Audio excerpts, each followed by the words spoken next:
Hello, friends. Welcome to another end of month flip through. If you are new, welcome. My name is Christina.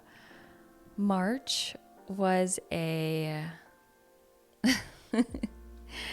were some challenges, but we ended on a good note. Now, I talked about this in my Cozy Planning Diaries episode that my son had RSV earlier in the month. And it shook my world. It tested me, tested my patience. Everything. Now I'm flipping to the week that it all happened. Yes, this was the week, very first week of March, the 6th and on. Didn't use my planner. I wasn't getting much done around the house. Of course, socially, we couldn't do anything because we didn't want to get anyone else sick. I was in survival mode. That's just what happens, right? It was hard. And I only mention this because my word of the year is harmony. I picked this word at the beginning of the year. I wanted to be better at taking these curveballs, sudden changes to my day, my week, my month with grace. I don't want to be so hard on myself. When something happens and I can't stick to the schedule, I am a recovering perfectionist. That's probably the best way to put it, right?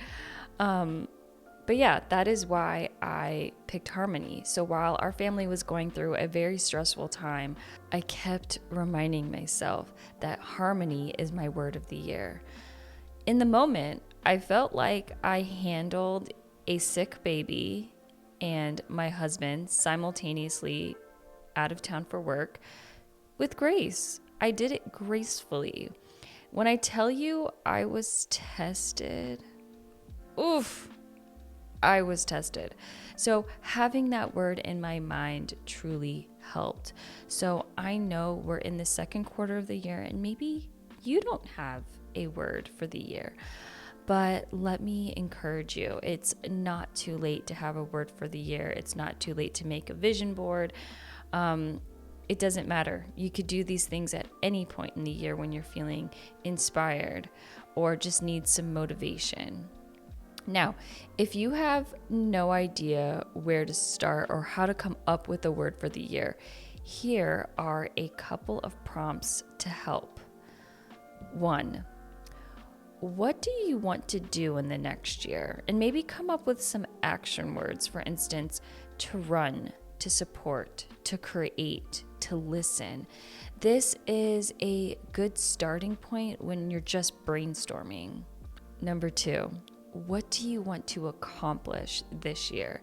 This is a little more specific, although when picking a word of the year, you want the word to help you guide in all areas of your life. I feel like whenever I've mentioned my word harmony, I've always used parenthood as the example, or like something going on with my son, or him getting sick. I swear I've used that as an example multiple times, and I want to reassure you that it helps me in all aspects of my life, my personal life. Like currently, I have not been sticking to my goals. That's been a bit of a struggle. Making time for myself, that's been a struggle. It can also apply to relationships, communication, just communication in general, maybe leading with harmony and not wanting to instigate an argument or make things worse. Just wanted to make that clear because I do feel I've been using parenthood as an example for my word of the year. Okay, number 3, what could I use more of in my life? That's a good one. And then last but not least, number 4, how do I want to feel? Maybe it's just something simple like happiness. So yeah, when picking a word, you want to pick something, a noun, verb. anything really. You just want to pick something that speaks to you, something you feel in your heart, soul. Honestly, just a word that feels good to you. Now, once you've settled on a word, it's essential to live by it. Write about it in your journal, have it in your vision board, or write it down in your planner at the start of every week. So, yeah, that is my little PSA on how to come up with a word for the year. And honestly, I like having a word for the year more than setting a New Year's resolution. New Year's resolutions never worked for me, but a word of the year, yes. And you know what? That's a really great YouTube video idea for 2025. I need to write that down. Let's start with the flip through.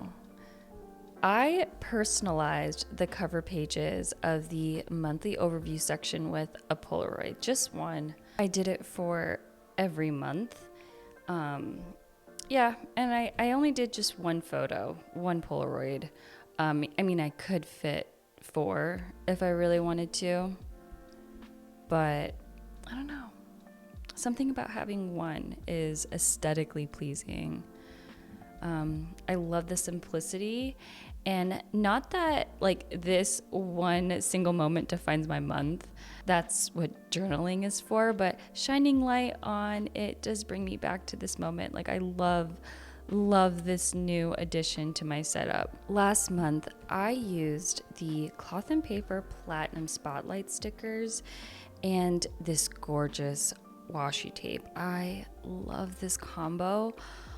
Although I wish I did use the washi tape in the weekly overview. I didn't. Yeah, I wish I would have. I mean, I don't think I did because it's my husband's trip and not our trip or my trip. So, but I just like having my monthly overview reflect my weekly. I said a couple months ago that I'm knee deep in my functional era. I don't even feel the need to use a ton of stickers for my spreads. However, these platinum spotlight stickers were a sample, so they didn't come with a ton. I had to use them sparingly. I started thinking maybe I still find a lot of joy in covering my spreads with stickers. But after thinking about it a little more, I think it's because I just didn't have the option to put stickers where I usually would put them. I also started using page flags this month when posting YouTube videos. So here and then here. I love this, I don't know what to call it, but it's like a sticky note method. But the idea is I have a plan to post on this day, but for whatever reason, I'm not able to. Since this is a sticky note, I can move this to another date. It's clean and doesn't require any whiteout. It's just a clean, organized way to move projects. And this isn't just for projects or social media, but you could use it for cleaning tasks, play dates, events, whatever you feel could be postponed to another date, just use a page flag. Or maybe there's an event that hasn't been, like the time hasn't been confirmed yet. That's another neat way too to use a sticky note. On that note, I did start utilizing the Cloth and Paper Today tab for my weekly running list. I was really only using this to bookmark which week I'm currently in, and I was hoping to use it as a ruler, but because it's so large, that wasn't going to happen. I mean, I did, but it's just too big. Like, I don't know. I don't like the motion isn't smooth when like taking this out to use as a ruler. So I kind of just was using it as a bookmark.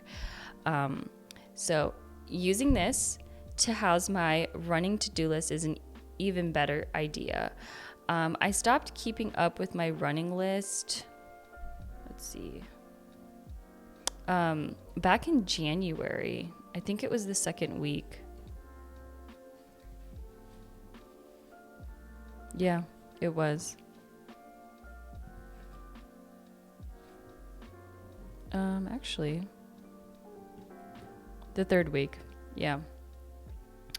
Yeah, I stopped keeping up with my running list back in January. So now that I'm back on it, it feels good to add things to this list and check things off. It's a lot of this stuff is like house stuff, family stuff, like passports. I need to get Shelby a passport. I need to send HOA some paperwork because we're getting our backyard done. Our taxes. We need to do our taxes. I need to clean the garage. That sort of thing. It's like random house things or just random things that like don't have a due date, but I need to get done. So if anyone is curious what a running list is, it's just a ongoing list that you keep adding to and then also checking things off that list. And it could be anything. Sometimes a running to-do list is helpful for anyone who just has so many things going on that you just need to add everything to a list and look at it from that perspective. Now, I obviously have like a daily to-do list, which is what my weekly, hourly inserts are for. As I said, these items on my running list do not have a due date. I just need to get it done at some point. Because I wasn't using a running to-do list for the last couple of months, a lot of these things were just sitting in my head, and that's always a liability because I will forget. So yeah, that is what a running to-do list is, and I'm really happy that I've incorporated this back into my system. I'm glad that I can use the Today tab more than just a bookmark. So this is great.